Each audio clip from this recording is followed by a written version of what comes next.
بسم اللہ الرحمن الرحیم.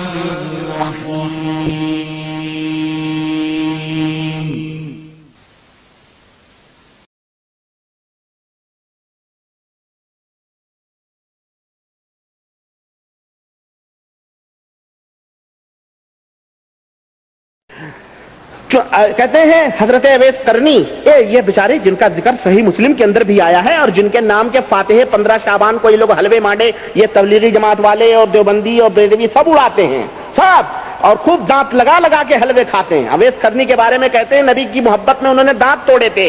یہ دانت نہیں ہے تو لگاتے ہیں اسپیشلی طور پر اور کڑک کڑک حلوے کھاتے ہیں. انہیں بھی دانت توڑ کے کھانا چاہیے، نبی کی سنت تو یہی ہے. اویس قرنی کی تو کہتے ہیں اویس قرنی، حالانکہ یہ بزرگ آدمی تھے، ولی تھے، ان کا ذکر صحیح مسلم کے اندر موجود ہے، لیکن ایسی علم گلم باتیں اور ایسی عبادات سے وہ بری تھے. یہ ان لوگوں نے اپنے فضائل بیان کرنے کے لیے جھوٹ بیان کر کے گڑھ دی ہیں. حضرت اویس قرنی کے پاس ایک آدمی آیا، وہ صبح کی نماز پڑھ کر تسبیح میں مشغول ہو گئے. ایک آدمی ملنے کے لیے اویس قرنی کے پاس آیا، اب وہ صبح کی نماز پڑھ کے تسبیح میں مشغول ہو گئے. مجھے اس آدمی نے کہا کہ مجھے خیال ہوا کہ اس وقت ان کا حرج ہوگا، میں فراغت کے انتظار میں بیٹھ گیا. وہ اسی حال میں بیٹھے پڑھتے رہے یہاں تک کہ ظہر کا وقت ہو گیا. وہ ظہر کی نماز پڑھنے کھڑے ہو گئے، عصر تک نماز پڑھتے رہے، پھر عصر کی نماز سے فارغ ہو کر اسی جگہ مغرب تک بیٹھے رہے، پھر مغرب کی نماز پڑھی، عشاء کی نماز پڑھی، پھر صبح تک وہیں جمے رہے. دوسرے دن صبح کی نماز کے بعد بیٹھے تھے، اسی حال میں کچھ غنودگی سی آ گئی، چونک کر کہنے لگے یا اللہ ایسی آنکھ سے تجھ سے پناہ مانگتا ہوں جو بار بار سوتی ہو، اور ایسے پیٹ سے پناہ مانگتا ہوں جو بھرتا ہی نہ ہو. یہ سب دیکھ کر کے میں چلا آیا. صبح شام نہ سونا نہ کچھ، بس بیٹھے رہنا، مالے جپنا. ہاں مالے جپنا. یہ ایسے بڑے تابعی تھے. یہ تابعی بیچارے اس طرح کی جن کی تعریف نبی کریم صلی اللہ علیہ وسلم نے فرمائی اور جنہیں اللہ کے نبی نے فرمایا کہ وہ مستجاب الدعویٰ ہیں. ہماری امت میں دعا کے قبول اللہ تعالیٰ ان کی قبولیت دیا ہوا ہے. ان سے کہو کہ ہماری امت کے لیے دعا کریں. ایسا شخص ایسے عمل کر سکتا ہے کہ اس سے کوئی ملنے آئے اور وہ اتنا بد اخلاقی کا مظاہرہ کرے کہ وہ بیچارہ صبح سے لے کر شام اور دوسری صبح تک بیٹھا رہے، اور یہ اکیلے نماز پڑھتے تھے، وہ بیچارہ نہیں پڑھتا تھا. نعوذ باللہ. ایسی عبادت تو اللہ رسول نے نہیں ہمیں کرنے کا حکم دیا، ہرگز نہیں. یہ تو ایسی عبادت تو شیطان کی عبادت ہو سکتی ہے، اللہ اور اس سے رسول صلی اللہ علیہ وسلم کی بتلائی ہوئی عبادت نہیں ہو سکتی. سنیں. بسم اللہ الرحمن الرحیم. محترم سامعین، حضرت اویس قرنی رحمہ اللہ نے نبی اکرم صلی اللہ علیہ وسلم کے زمانے میں اسلام قبول کیا. وہ یمن میں رہتے تھے اور اپنی والدہ کی خدمت کی وجہ سے مدینہ منورہ میں آ کر نبی اکرم صلی اللہ علیہ وسلم کی زیارت نہ کر سکے. لیکن نبی اکرم صلی اللہ علیہ وسلم نے اپنی زبان مبارک سے ان کے بارے میں ارشاد فرمایا: ان خیر التابعین رجل یقال له اویس وله والدۃ وکان به بیاض فمروه فلیستغفر لکم. صحیح مسلم حدیث نمبر 6491. باب من فضائل اویس. تابعین میں سب سے بڑھ کر ایک شخص ہیں جنہیں اویس کہا جاتا ہے. ان کی والدہ ہیں اور انہیں برس کی بیماری تھی، تو انہیں کہنا کہ وہ تمہارے لیے استغفار کریں، کیونکہ حضرت اویس قرنی رحمہ اللہ کی فضیلت کی گواہی نبی اکرم صلی اللہ علیہ وسلم نے دی ہے، جس سے ثابت ہوا کہ حضرت اویس قرنی صحابہ رضی اللہ تعالیٰ عنہ کے بعد سب سے افضل ہستی ہیں. محترم سامعین، اب آئیے گستاخ اولیاء معراج ہندوستانی کے سابقہ کلپ کی طرف. نمبر 1، معراج غیر مقلد نے تبلیغی جماعت اور علماء دیوبند پر جھوٹا الزام لگایا کہ یہ سب 15 شعبان کو حضرت اویس کے نام کے حلوے مانڈے کھاتے ہیں. اس معراج نے اس دعوے پر کوئی دلیل نہیں دی اور ہماری کسی کتاب کا حوالہ نہیں دیا، اور اس نے سب 2 دفعہ کہہ کر اپنے اس الزام کی مزید تاکید کی کہ سب علماء دیوبند کا یہی مسلک ہے. محترم سامعین، یہ علماء دیوبند اور تبلیغی جماعت پر بہتان ہے. آپ پاک و ہند اور بنگلہ دیش وغیرہ میں کسی دیوبندی عالم سے پوچھیں کہ 15 شعبان کو حضرت اویس کی فاتحہ پر حلوے مانڈے بنانا اور کھانا کیسا ہے، وہ سب اس کو بدعت قرار دیں گے، اور آپ پر واضح ہو جائے گا کہ بریلویوں کی اس بدعت کو معراج غیر مقلد نے ہماری طرف غلط منسوب کیا ہے. جھوٹے پر اللہ کی لعنت. گزارش نمبر 2، محترم سامعین، معراج غیر مقلد ہندوستانی کے اعتراض کی ساری بنیاد یہ ہے کہ ایسا شخص ایسا عمل کر سکتا ہے کہ اس سے کوئی ملنے آئے.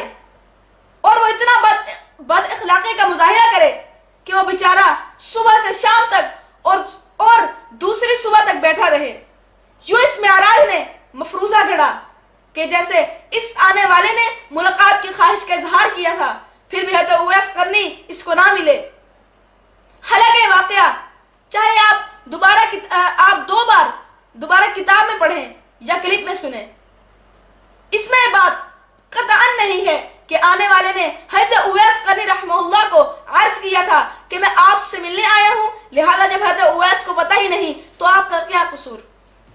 گزارش نمبر 3، جب یہ بات واضح ہو گئی کہ آنے والے نے حضرت اویس رحمہ اللہ کو یہ نہیں بتایا تھا کہ میں آپ سے ملنے آیا ہوں، جب انہیں اس ملنے والے کی نیت کا پتہ ہی نہیں تھا تو اپنے عبادت میں مصروف رہے اور یہ شخص اپنے طور خود ہی واپس گیا تاکہ ان کی معمولات عبادت میں خلل نہ ہو. لہذا اس میں حضرت اویس کا قطعاً قصور نہیں ہے چونکہ انہیں معلوم ہی نہ تھا. اس سب کے باوجود اس میں معراج غیر مقلد ہندوستانی نے حضرت اویس رحمہ اللہ کی ملاقات نہ کرنے کو بد اخلاقی سے تعبیر کیا. یہ معراج غیر مقلد کی کتنی بڑی جسارت ہے اور گستاخی ہے اس ولی کی شان میں جو صحابہ کرام رضی اللہ تعالی عنہ کے بعد سب سے افضل ہے. نیز حضرت اویس کے اس غیر ارادی عمل اور عبادت میں مشغولیت پر اس نے نعوذ باللہ پڑھا جیسا کہ انہوں نے کوئی بہت بڑی غلطی کی ہے. صحابہ کرام رضی اللہ تعالیٰ عنہ کے بعد سب سے افضل ولی کی شان میں ایسا لفظ کہہ دینا بہت بڑی گستاخی نہیں تو اور کیا ہے. نیز حضرت اویس کی عبادت پر تبصرہ کرتے ہوئے معراج غیر مقلد نے کہہ دیا کہ ایسی عبادت تو شیطان کی عبادت ہو سکتی ہے. استغفر اللہ، لا حول ولا قوت الا باللہ. محترم سامعین، اس گستاخ معراج کی زبان کو لگام دینے کی ضرورت ہے کہ وہ اولیاء کرام کی بابت کتنی گھٹیا اور گستاخانہ زبان استعمال کر رہا ہے. جنون نے اس کی عقل میں پردہ ڈال دیا ہے اور جو اس کے منہ میں آتا ہے وہ بک دیتا ہے. وہ تبلیغی جماعت کی مخالفت میں اس قدر آگے بڑھ رہا ہے کہ حضرت اویس قرنی رحمہ اللہ جیسے عظیم ولی کی شان میں گستاخی کر رہا ہے. اے اللہ، تو قادر مطلق ہے اور کوئی قادر مطلق نہیں. حضرت محمد صلی اللہ علیہ وسلم تیرے سچے نبی ہیں. انہوں نے حضرت اویس قرنی رحمہ اللہ کو تابعین میں سب سے افضل کہا ہے. اے اللہ، حضرت اویس قرنی رحمہ اللہ کے تقدس کی بنا پر ہم تیرے سامنے ہاتھ پھیلا کر عرض کرتے ہیں کہ تو اس گستاخ معراج کی زبان بند کر دے. معراج غیر مقلد فرقہ واریت اور تعصب کے جنون میں مبتلا ہو چکا ہے. وہ قرون اولا کے عظیم اولیاء کے خلاف بھی زبان تان کھولتے ہوئے شرماتا نہیں ہے.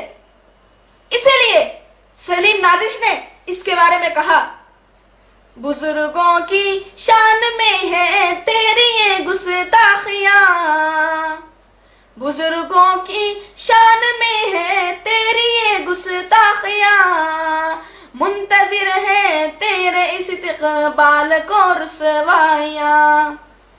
اے معراج انڈین، میری دعا ہے کہ اللہ تعالیٰ تجھے ہدایت دے. کہہ آمین. والسلام.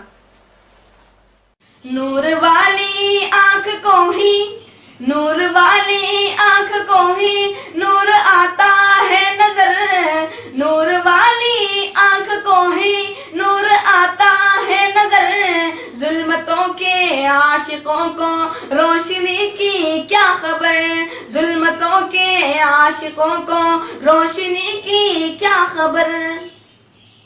بزرگوں کی شان میں ہے، بزرگوں کی شان میں ہے تیری یہ گستاخیاں، بزرگوں کی شان میں ہے تیری یہ گستاخیاں، منتظر ہے تیرے استقبال کو رسوائیاں، منتظر ہے تیرے استقبال کو رسوائیاں. تجھ میں پیدا ہو گئی، تجھ میں پیدا ہو گئی تیری تباہی کی امنگ، تجھ میں پیدا ہو گئی تیری تباہی کی امنگ. کیا بچے گا جو کرے اللہ کے ولیوں سے جنگ، کیا بچے گا جو کرے اللہ کے ولیوں سے جنگ.